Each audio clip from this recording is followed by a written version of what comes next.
Hello everyone, Percy7 here, and we're back with more Bloons TD Battles 2. We're still back on my ult account, which I named Person88. Not sure if that was the same username as it was in my Why is Heli So Bad video.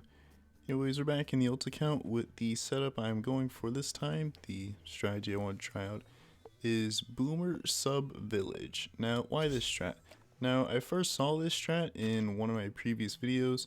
I think it's in my Century Champion video, where I saw a guy going sub boomer village on docks. I thought it was a pretty interesting strat. That match, I think he actually ended up getting FMOAB to counter my ZOMG, which is a bit extreme, but it's whatever.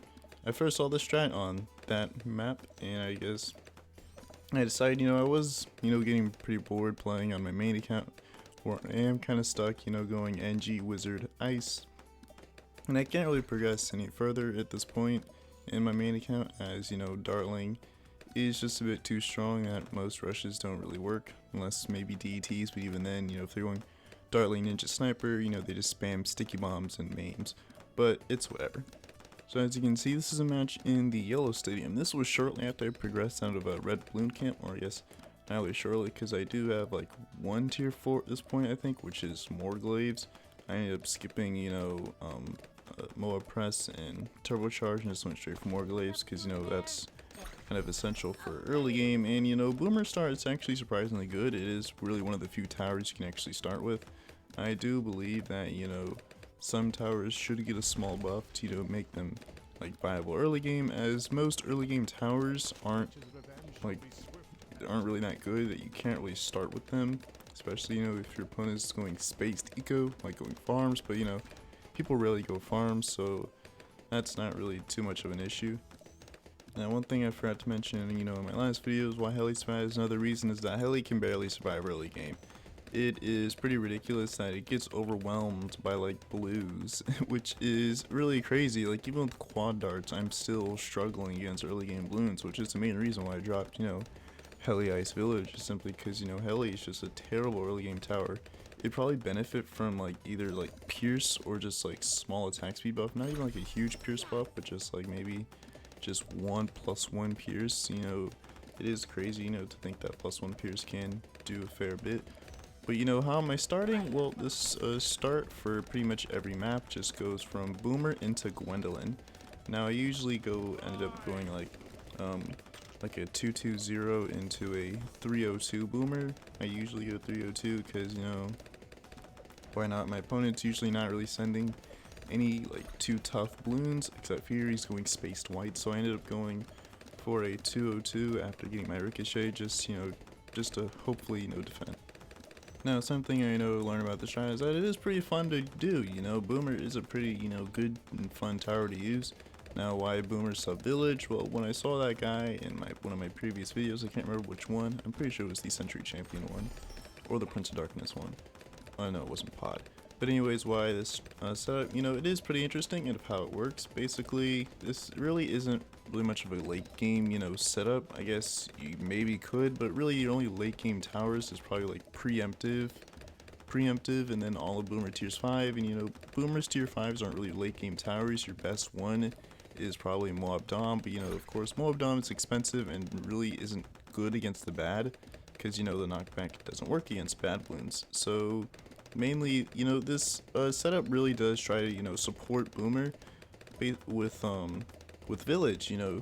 If you have Village, you can combine primary expertise plus home lane defense, so if you do have to go late game because your opponent defends all your rushes, you aren't completely screwed, although you are at a disadvantage if they do have, just better late game towers, like, Ninja, Dartling, Super Monkey, and that's really the main late game towers I can think of. Maybe Sniper Monkey, but Sniper Monkey's more support for late game. Also, something you can do if you do have to go late game is you could either buy and resell permacharge. If your opponent's just constantly sending bads and you just need that ability up at all times. As you can imagine, permacharge and MOAB Dom are going to be your main late game towers, aside from maybe First Strike and Sub Commander. Although I'm not really sure how good Sub Commander is. I haven't seen anyone use it or anyone talk about Sub Commander, so really it's kind of difficult to really judge. if I'm basing this off of, you know, BCD6 Subcommander, well, it isn't a bad late game tower. It's not terrible, but it really just isn't a tower you'd want to, you know, defend, you know, many fortified DETs with. It's definitely not a tower for that. Anyways, in response to the grouped whites my opponent is sending, I ended up getting a Morglaives. Now, looking at Morglaives' attack animation, it really does seem the same as like Ninja. It doesn't really seem like he's throwing it like a boomerang, but more throwing it like a shuriken, just looking at it. I mean, it's not like nitpicking or a bad thing, it's not something like egregious like, you know, 0-0 sub not having an attack animation. Literally unplayable. But anyways, so most of these games here you'll see I end up going for the similar strategy. Now I ended up going for a 0-2-1 village simply because I wasn't really sure how to play this strategy, so I just assumed it would go late game. I did have Monkey Town unlocked, so I just assumed that hopefully I can win on round 26 by just out-equaling my opponent, so I was just going to try and rush Monkey Town and, you know, just out-equal my opponent. But then, you know, I remembered, and as you can tell by the thumbnail, is that dartling users have one weakness. It's one glaring weakness, that is round 18. What is round 18? Well, fortified MOABs. If you just spam fortified MOABs at them, you know, usually they're a bit overzealous and overconfident in their defense, so they really don't buy any other towers. Maybe they'll boost, but that's really about it. If you just keep spamming fortified MOABs, especially on shorter maps like you'll see later on, your opponent will, if they're going dartling, they will eventually die to those. But, you know, they can easily counter that by just buying, you know, some of the tower that isn't bad against MOABs, like, you know, like Boomerang, you know, with the MOAB press. You know, if they have MOAB press, really don't even bother. And also remember, this is Yellow Stadium, which is a lower arena, so it is a lower skill level, so they may not realize that, you know, dartling isn't, you know, completely invincible. There is, you know, just one glaring weakness that they have, which is, you know, just round 18. So basically, I just keep saving up enough money. I usually get around 1,000 eco, so I can just simply constantly spam fortified MOABs. And you'll see with my opponent here, he was incredibly overconfident with his defense, is that he didn't even bother microwing dartling or like microwing his buckshot. He didn't buy any other towers. All he did was just ended up boosting, which of course was not enough to actually beat the fortified MOABs. Now, while this rush may work now, I can imagine that, you know, in later and high arenas that it really just won't work. Your opponent probably won't even laugh at you for even trying. As of course, you know, the meta strat for high arenas is dartling ninja snipers, so if you do send fortified MOABs, they'll probably either get a main MOAB, sticky bomb, sabo, or just spam more hydro rocket pods, which easily just counters that. Now, you know, I was talking about before, you know, Yellow Stadium does have a lower skill cap. You know, players aren't as good as they are in like Ceramic Crucible or higher. You know, this definitely would not work on like Ceramic Crucible or MOAB Pit or anything above that. As of course, you know, your players are a lot better, and of course, you know, have better upgrades like, you know, MAME and supply drop, so they're probably running dartling ninja sniper.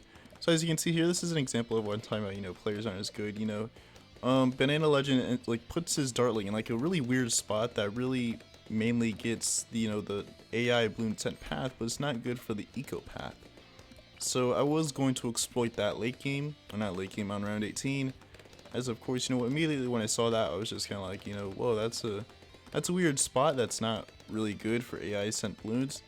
I can imagine this is probably one of the first matches he's played where his opponent is sending eco, as he's not sending any eco himself, and he puts, you know, dartling in a place to where it really only gets AI balloons. Now, I'm still developing this strat. You know, as you can tell, I wasn't really sure where to place Gwendolyn on this map, so I just was kind of like fiddling around, just seeing, you know, what would be the spot. I just opted for there because I still don't really know what's the best spot. I do want a place where, you know, Gwendolyn can hit the boomers and the sub, but doing that would put her like in a weird and awkward place to where it wouldn't really benefit her a lot, but it's whatever. I'll develop that later. And of course, you know, my opponent also, you know, isn't sending any ecos, so I just assumed that, you know, he probably wouldn't have enough money to defend round 18, even if, you know, he was just spamming, you know, just darlings all over the place.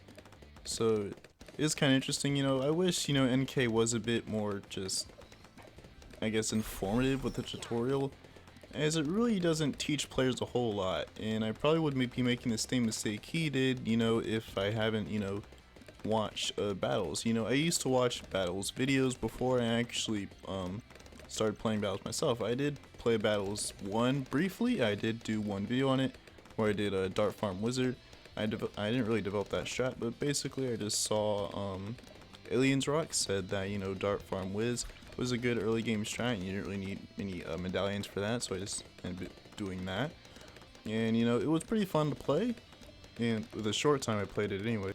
I think, you know, something NK could easily do is maybe, you know, explain to the player why they want to constantly send eco, because like if you don't, you really don't have enough money for late game. This guy, I can imagine, has less than 500 eco, or not even less than 500, like less than 400, just like with the low amount that he's sent so far.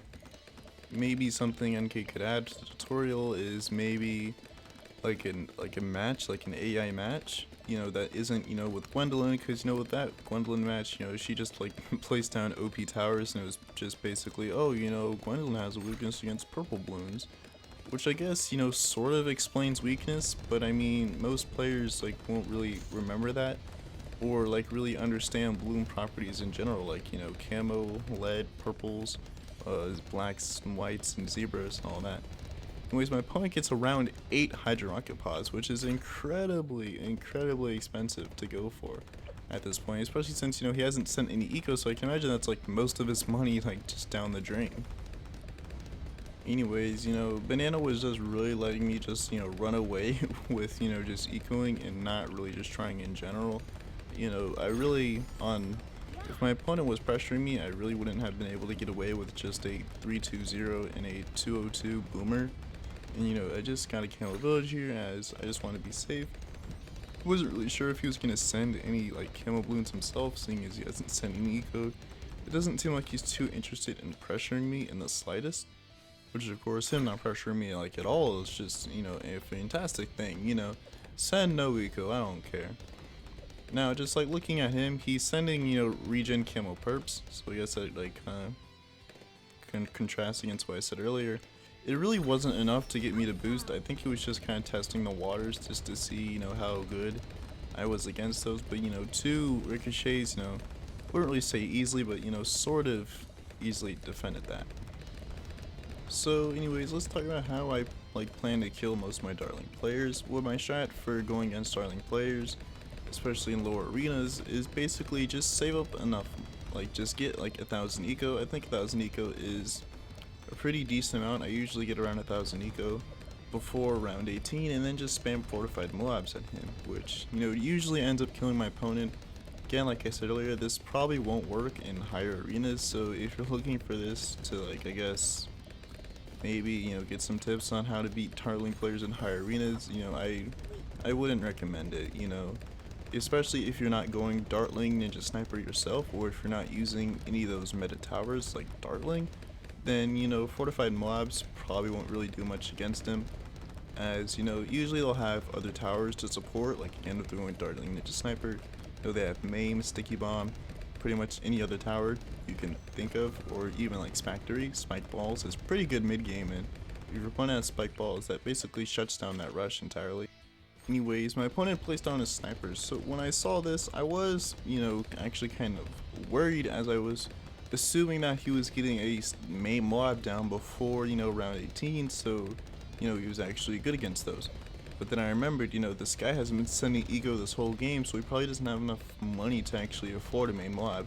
Even if he could, you know, he still sucks against a fortified ceramics that comes out, as, you know, of course main MOAB does one-shot those, I'm pretty sure it does. But, you know, there's going to be so many at one time that both Hydra Rocket and, you know, main MOAB is going to get overwhelmed. Combined with the fact that, of course, you know, it's top path, so it has really slow attack speed. Anyways, now here come in the fortified MOABs. You know, I was going to exploit the weird place that he put his dartling in, as it just barely hits, you know, the MOABs.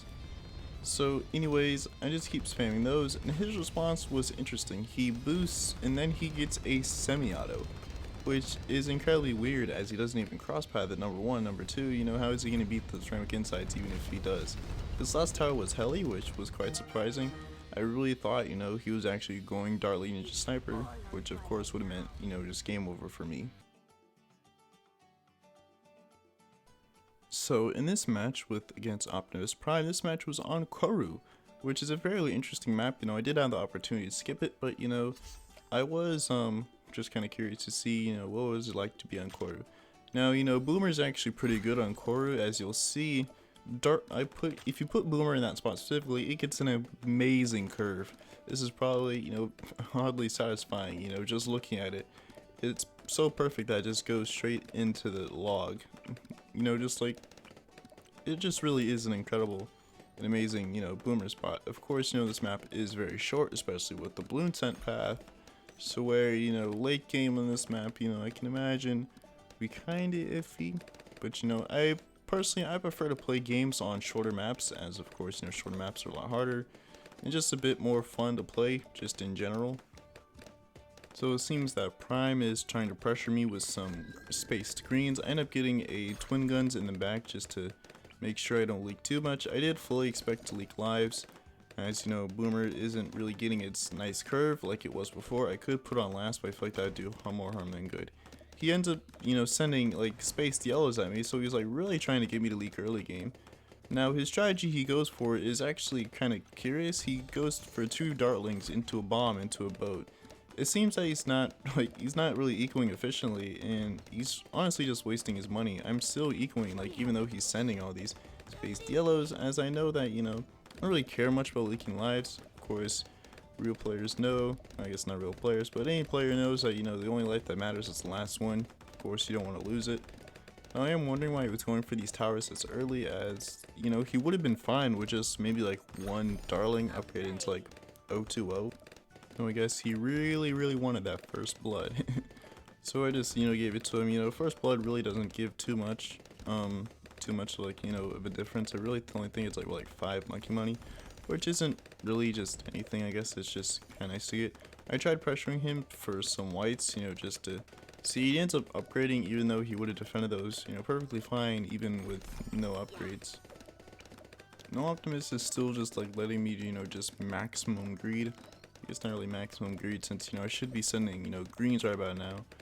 But, you know, he's really just like letting me run away. He started sending eco greens now, but like really, you know, Boomer just easily defend this. You know, I do think that, you know, with this game, you know, middle cross path would be better, as, you know, in Bloons TD 6, you know, you'd want to get 402 or 302. But I feel like in this game, you know, just 320 and 420 is better. Simply because, you know, there's going to be more group Bloons, and I think you'd want the attack speed just to deal with those group Bloons faster than you would, you know, just the +1 damage. To where, you know, back in Bloons 36, the main reason why you want to get more glaives in general, the only time I've really seen it used was, you know, against Bloonarius, where, you know, you have slow moving ceramics that you have infinite time in the world to kill. In this game, not necessarily, so I always go 320 into 420, although recently I've just been going for 402 more glaives, especially for now, since, you know, I really don't want my opponents, you know, just take advantage of my lack of lead detection. So I just end up going for 420 to be safe. Oh, he started sending, you know, pinks. I'm assuming again it was just to pressure me just a little bit, or I guess just like ecoing in general. But I guess, you know, it is kind of too late to really go for eco pinks, especially since he doesn't have the best camo detection in the world. The only thing he has is like dartling gunners, and I think only 2 of those actually have camo detection. So I really was just going to exploit that on round 12 and just send some camo perps. Now he's sending like spaced white, or not spaced whites, grouped whites, which is very interesting at that point. Again, I think he was trying to pressure me, but I ended up just sending, you know, just camo perps, and he just ends up leaking all of those. You know, his main, I guess, defense was bomb shooter. Now, of course, I don't have lots of money to actually send camo perps. Only have 600 something eco on round 13, which is honestly, you know, in my opinion, you know, it is quite bad. He starts spamming dartlings, but he doesn't upgrade those. I don't think he realizes that 0-0 dartling can't handle, can't pop camo balloons in without upgrades. You know, it's not BTD5. I wonder why they reverted that change. I feel like dartling had camo detection, you know, just naturally. I don't feel like that's too overpowered. I guess it does make sense since, you know, it's a military tower. Anyways, I start boosting purples on him, and he doesn't really do anything about it. He just kind of sits there. Anyways, I'm ending the video here. If you did enjoy, you know, subscribe, like, comment, join the Discord. Link is down in the description. I will probably, start uploading, Bloons TD Battles videos a bit slower just until NK releases a patch, as the only thing I can really do now just kind of wait. I've gotten to White Wasteland with this strategy, and of course I am encountering better and better dartling players, so I really only think fastest place I can go to is really like Lead Dungeon, and of course, Lead Dungeon I will get stomped on by most dartling players. This guy was actually in Ceramic Crucible. You'll see this match in the next video.